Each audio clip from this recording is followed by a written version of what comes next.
kamag-aral at Ma'am Tony. Ngayon ay tatalakayin natin kung ano nga ba ang Public Land Act of 1902. Nakapaloob dito ang pamamahagi ng mga pampubliko sa mga pamilyang nagbubungkal ng lupa.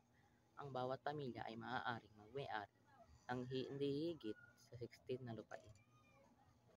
Batas na ito ay tinatag ang Bureau of Lands na naging pangunahing ahensya na responsable sa pagpapatupad ng mga probisyon ng Public Land Act at iba pang kaugnay na batas. Ang ahensyang ito ay may kapangyarihan sa pagtukoy at pagmamahagi ng mga pampublikong lupa, kasama na ang pagtukoy sa mga kondisyon at limitasyon sa paggamit ng mga ito. Layunin ng Public Land Act of 1902. Una, batas na nagbibigay daan sa pamimigay ng mga lupang pampubliko sa pamilyang nagbubungkal ng lupa ay hindi higit sa 16 hektarya. Pangalawa, naglalayong itaguyod ang pag-unlad paggamit ng lupa sa ibang bansa sa pamamagitan ng tamang regulasyon, distribusyon ng mga pampublikong lupa.